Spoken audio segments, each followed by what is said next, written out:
Bonjour et bienvenue sur la mécanique universelle.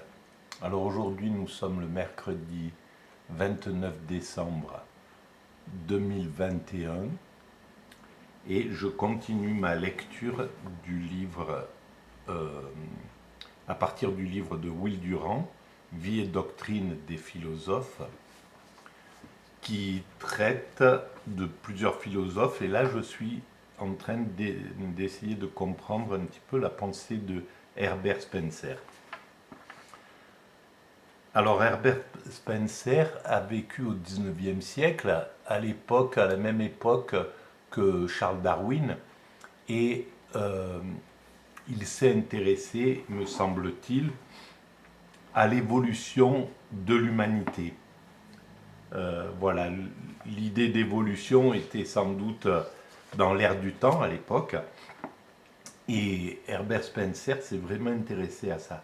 Alors là, je suis sur la vidéo numéro 8 et je continue ma lecture. On est plus sur une réflexion plutôt politique à ce moment-là, entre le libéralisme et sans doute le socialisme, le marxisme qui commençait, qui était aussi une valeur, voilà, ces deux valeurs arrivaient ensemble, je pense, le libéralisme un peu avant, et donc il y avait une vraie réflexion sur ces deux formes politiques.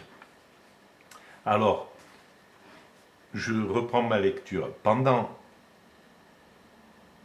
la minorité, les faits, les bienfaits, pendant la minorité de l'enfant, les bienfaits reçus doivent être inversement proportionnels aux capacités possédées. Dans le cercle de la famille, il faut donner le plus à ceux qui le méritent le moins, si l'on estime le mérite d'après la valeur. Au contraire, à la majorité, les bienfaits doivent être directement proportionnels à la valeur étant mesurée par l'aptitude aux conditions de l'existence. Les incapables doivent souffrir les désavantages de leur incapacité, et ceux qui sont doués bénéficier de leur aptitude. Ce sont là les deux lois auxquelles l'espèce doit se conformer, si elle veut vivre. Si chez les jeunes, les bienfaits étaient proportionnés à l'efficience, l'espèce disparaîtrait aussitôt. Et si chez les adultes, le bienfait était proportionné à l'inefficience, l'espèce disparaîtrait en déclinant au bout de quelques générations. La seule justification de l'analogie entre parents et enfants, gouvernement et peuple, c'est la puérilité de ceux qui se plaisent à l'admettre. Voilà ce qu'écrivait Spencer. Donc Will Durant reprend. La liberté dispute à l'évolution la priorité dans les sentiments de Spencer. Et c'est la liberté qui l'emporte. Voilà pourquoi il pense que c'est plutôt le libéralisme qui est fécond pour l'humanité. Et je pense qu'il avait vraiment raison à l'époque, bien que l'idéal évidemment aurait été une fusion entre la liberté, prendre la liberté du libéralisme et l'égalité et le travail sur l'égalité du communisme, pas l'égalité à tout prix, mais au moins la réflexion sur le social, sur l'entraide, sur toutes les grandes valeurs que le communisme, que le marxisme a essayé d'amener et des valeurs qui ont été abusées par les dirigeants qui ont été chargés de le mettre en œuvre, certains dirigeants. Il pense qu'avec la disparition de la guerre, l'empire de l'État sur l'individu perd peu à peu toute son excuse. Et dans le cas de paix permanente, l'État serait réduit aux limites tracées par Jefferson, son action se bornant à prévenir les violations de la liberté égale pour tous les citoyens. La justice devrait être administrée gratuitement. Les malfaiteurs sauraient que la pauvreté de leurs victimes ne doit pas les préserver du châtiment.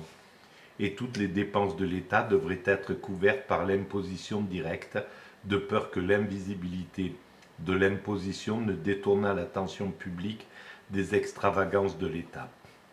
En dehors du maintien de la justice, alors il y avait vraiment une critique forte de l'État, mais peut-être qu'à l'époque elle se justifiait et très certaine.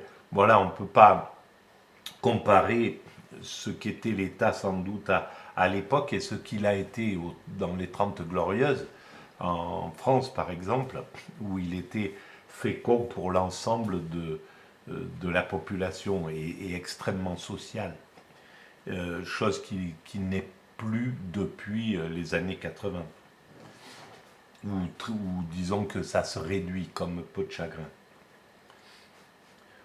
Plus loin, il écrit: le principe de la justice exigerait la commune propriété du sol, si l'on pouvait séparer le sol de ses améliorations. Dans son premier ouvrage, Spencer avait préconisé la nationalisation du sol pour égaliser les chances économiques. Et c'était une très bonne idée. Mais il rétracta plus tard sa thèse, au grand déplaisir de Henry George, qu'il appela le philosophe perplexe. Pour cette raison, la terre n'est bien cultivée que par la famille qui en est le propriétaire et qui peut espérer transmettre à ses descendants les résultats de son travail. On peut voir que c'est en partie peut-être vrai, mais qu'en partie seulement, parce que la terre a pu être, voilà, lorsque la terre est mise en commun, comme dans les kolkhozes, ou comme en Israël, dans les groupes qui se sont formés, ça peut être tout à fait vivable. Bon, le problème c'est que ça se dégrade peut-être plus facilement que le libéralisme, mais encore peut-être pas. Le collectivisme se dégrade effectivement à un certain moment, il se corrompt, mais le libéralisme se corrompt aussi. Et tant il ne s'est pas corrompu pendant la période capitaliste, à partir des années 20, quand, tant qu'il y avait en face du libéralisme le communisme, et qui lui servait de garde-fou, que le libéralisme était obligé d'être juste, d'être social, d'être d'amener des évolutions sociales pour les ouvriers, de peur sinon d'envoyer ces ouvriers voter pour le communisme qui à l'époque avait une place importante en Occident. Donc c'était une sorte de garde-fou, ça a maintenu une certaine éthique du libéralisme. Le libéralisme a été obligé, le capitalisme, le libéralisme a été obligé de maintenir une certaine éthique et une certaine bienveillance envers les ouvriers. Et on voit que dès qu'il a fait tomber le communisme, eh bien il est parti dans l'excès, dans une grande corruption. Depuis les années 80, c'est ce qui s'est passé. Depuis que le mur de Berlin est tombé, il s'est corrompu pour devenir le néolibéralisme qu'on connaît et qui ravage tous les acquis, qui est infernal, hein, qui ramène à une souffrance mais terrible, bien plus importante que le collectivisme, certainement à ce moment-là. Alors, bon, même si dans la corruption du collectivisme, il y a eu la perte de liberté, mais les gens n'étaient pas dans l'indigence comme on le retrouve avec le néolibéralisme. Alors ensuite,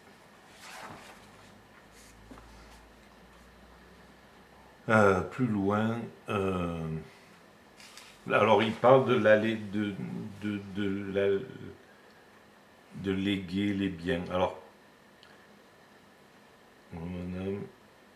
quant à la propriété privée, elle est une conséquence immédiate de la loi de justice car tout individu doit être également libre de conserver les produits de son épargne. La justice des legs n'est pas aussi évidente, mais le droit de léguer est inclus dans le droit de propriété. Sinon, la propriété n'est pas complète.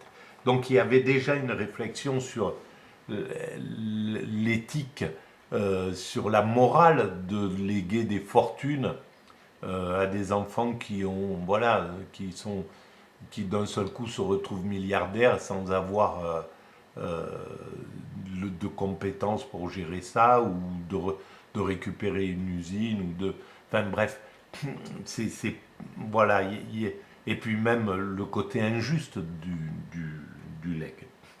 Il était déjà sans doute en réflexion à l'époque. Le commerce doit être aussi libre entre nations qu'entre individus. La loi de justice ne doit pas être simplement une règle de tribu, mais une maxime inviolable des relations internationales.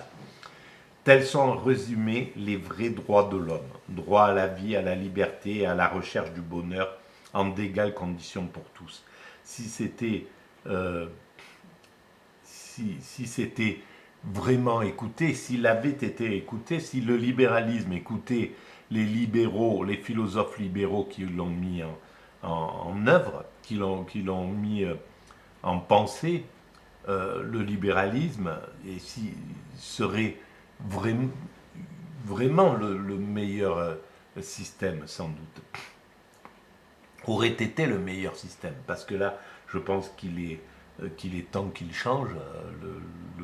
Le monde appelle un changement, mais enfin, il aurait été le meilleur, mais il aurait fallu qu'il applique correctement ce qu'avaient imaginé les Spencer, les Mill, etc. Voilà. Donc, tels sont en résumé les vrais droits de l'homme. Droit à la vie, à la liberté et à la recherche du bonheur en d'égales conditions pour tous. Sans ces droits économiques, les droits politiques sont des chimères sans importance. Les changements dans la forme du gouvernement ne signifient rien lorsque la vie économique n'a pas son libre essor et une monarchie ne laisse faire, de laisser faire vaut bien mieux qu'une démocratie socialiste. Eh bien, malheureusement, il a raison. Voilà, je pense que, à mon sens, il a raison. Euh, alors, c'est quand même un peu dur, mais voilà, une monarchie de laisser faire du moment qu'elle protège, ou une monarchie ou une oligarchie comme actuellement, de laisser faire du moment, si elle protège correctement les plus faibles, ça vaut mieux effectivement qu'une démocratie socialiste qui est devenue ultralibérale d'une certaine façon. Alors le vote n'étant autre chose qu'un moyen d'assurer la préservation des droits, la question est de savoir si le vote de tous les citoyens est le meilleur système de défense des droits. Nous avons vu qu'il n'assure pas en fait ce résultat. Ça c'est donc Herbert Spencer qui l'a écrit. L'expérience montre ce qui aurait dû apparaître évident sans expérience, qu'avec le droit de vote universel, la classe la plus nombreuse sera favorisée aux dépens de la classe la moins nombreuse. Évidemment, la constitution de l'État appropriée à ce type industriel de société où la justice serait parfaitement réalisée doit être une constitution où soient représentés non les individus mais les intérêts. Alors voilà, il veut donner plus de droits de vote d'une certaine manière aux dominants, voilà, au patronat. Et c'est là où, voilà, c'est-à-dire que le droit de vote universel, enfin, par tous les citoyens, c'est intéressant s'ils sont éduqués correctement, s'ils ne sont pas abusés par des médias ou par euh, qui les font voter contre leurs intérêts. S'ils votent pour leurs intérêts, évidemment, le vote tel qu'on le connaît, c'est le meilleur.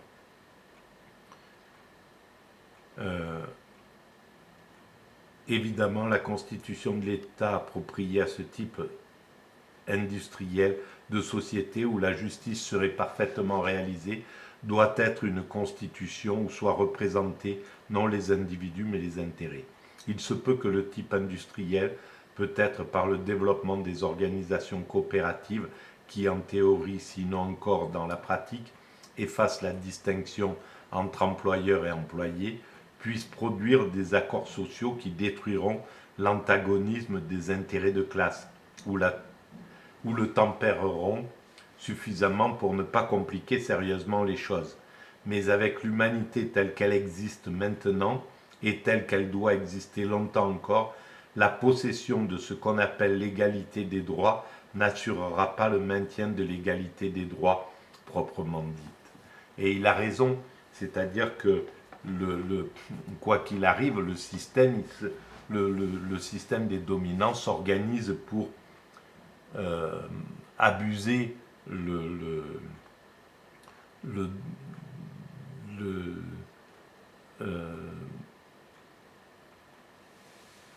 la démocratie, le système démocratique.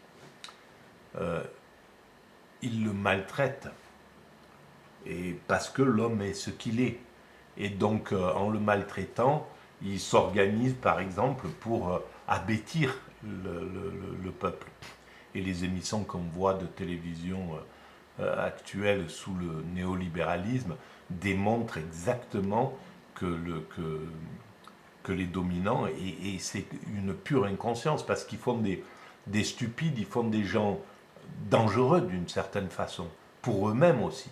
Ils font des gens qui sont, voilà, qui ont plus la même éthique de vie, qui n'ont pas la, voilà, et qui peuvent vraiment devenir dangereux pour la société humaine. Et tout ça pour pouvoir manipuler, vendre ce qu'ils veulent vendre, faire voter ce qu'ils veulent voter, etc. Et ne pas être contesté. Et c'est un mécanisme instinctif qui se déroule. Mais il est non seulement contre-productif, parce qu'il abêtit l'Occident, pendant que les autres sociétés font l'inverse. Et donc, c'est peut-être pas judicieux pour la suite de l'évolution. Puisque les droits politiques sont une chimère et que seuls les droits économiques ont une valeur, les femmes se trompent quand elles passent leur temps à réclamer leur émancipation. Voilà ce que dirait. Là, c'est Will Durant qui reprend sans doute les propos de Herbert Spencer. Et donc on voit que faut le resituer au milieu du 19e siècle. Maintenant, ça ne peut plus être entendu, écouté, lu, ce genre de pensée. Spencer craint que l'instinct maternel qui tend à aider les faibles n'entraîne les femmes à favoriser un état patriarcal. Et bien voilà, justement, il ne voulait pas qu'on aide les faibles d'une certaine manière. Et là, c'est là où l'influence de Darwin et peut-être de Galton et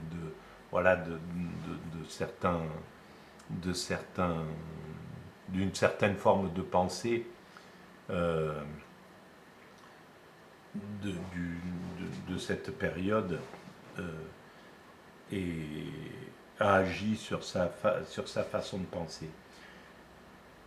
Il y a sur ce point quelque confusion dans son esprit.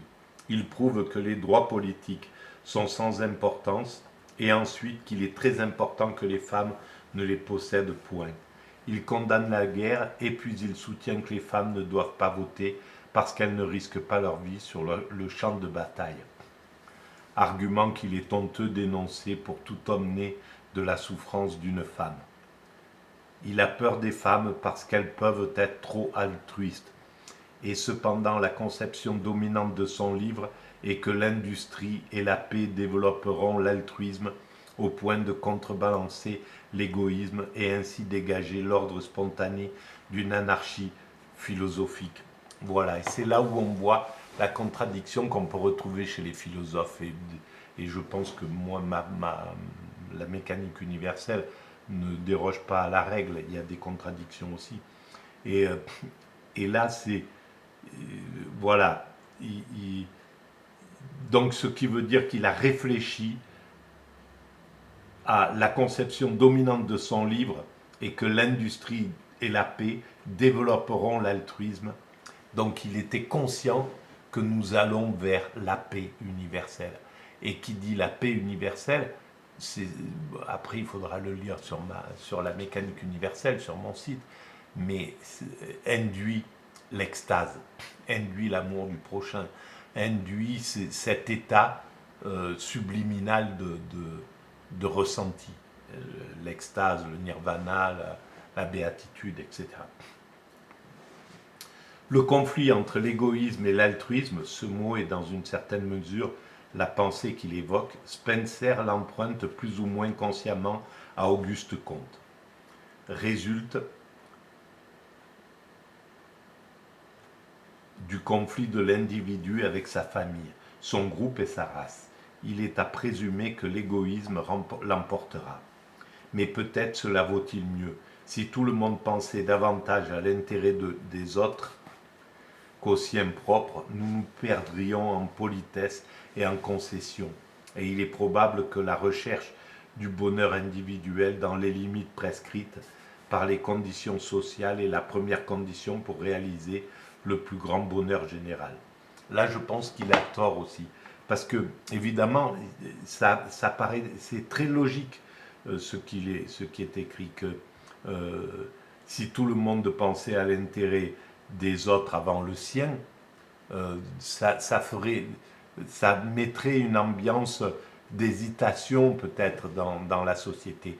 Mais une fois que cet altruisme global se serait imposé sur toute la planète, eh ben, la société, il n'y aurait plus ces hésitations. Chacun agirait pour le bien d'autrui, les autres pour notre bien à nous, etc. Et ça serait une sorte de seconde nature qui s'imposera, parce que c'est ce qui viendra. Comme aujourd'hui l'égoïsme est notre seconde nature qui s'impose la plupart du temps, ou une grande partie du temps, et ben dans quelques décennies, siècles, je ne sais pas, quand l'humanité aura atteint sa perfection, c'est-à-dire un altruisme global, général, un amour du prochain global, la fin de l'envie et de l'égoïsme, de l'envie de ce que les autres ont, c'est-à-dire, pourquoi il y a un intérêt dans l'égalité? C'est qu'en fait, si chacun a de quoi vivre suffisamment et de façon égalitaire, que chacun a ce qu'il faut correctement, et il n'a plus besoin d'envier quelqu'un d'autre. Voilà. La chose, c'est de faire tomber l'envie, donc de faire tomber la jalousie, donc de faire tomber toutes ces valeurs qui plombent en fait l'humanité. Ce que nous pouvons cependant espérer, c'est de voir s'étendre la sphère de la sympathie et de développer largement les tendances à l'altruisme. Voilà ce qui devait penser à l'époque Spencer. Même actuellement, les sacrifices qu'impose la paternité sont acceptés avec joie.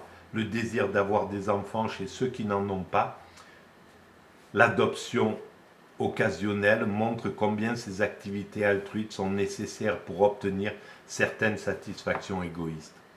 La force du patriotisme est un autre exemple de la préférence enthousiaste des intérêts généraux à ceux qui touchent directement l'individu. Chaque génération de la vie en société renforce les tendances à l'aide mutuelle. Une constante discipline social réformera si complètement la nature humaine qu'en définitive les plaisirs altruistes seront spontanément recherchés dans la mesure du plus grand avantage commun. Et ben voilà, donc ça a été dit et pensé. Il avait pensé comme ça, je pense. Alors disparaîtra le sentiment du devoir qui est l'écho de générations soumises par nécessité à la conduite sociale.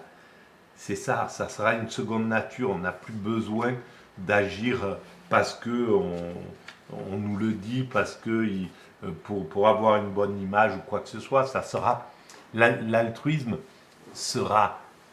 viendra partout sur la planète parce que l'humanité aura développé l'empathie. L'enfant à l'école, ça sera une des disciplines qu'il apprendra tout de suite. Et il sera, voilà, même ceux qui ont des défauts d'empathie seront détectés d'une certaine façon et éduqués à l'empathie. Et en fait, c'est ce qui attend l'humanité. On s'en rend pas compte, mais c'est ce vers quoi l'humanité va. Donc les actions altruistes rendues instinctives par la sélection naturelle. Alors lui, il parle de sélection naturelle, mais ça sera l'éducation en vue du bien social, s'accompliront comme toute opération instinctive, sans contrainte et avec joie. L'évolution naturelle de la société humaine nous rapproche toujours davantage de la perfection. Et il l'écrit, la perfection. C'est quand même incroyable, parce que je l'ai imaginé, cette idée de perfection, mais de façon intuitive. Et donc, se rendre compte que ces penseurs, il y a 150 ans, ont déjà pensé ça, et certainement Hegel aussi, et certainement Kant aussi, et certainement tous les autres grands penseurs qui ont fait la pensée, la philosophie, l'histoire philosophique.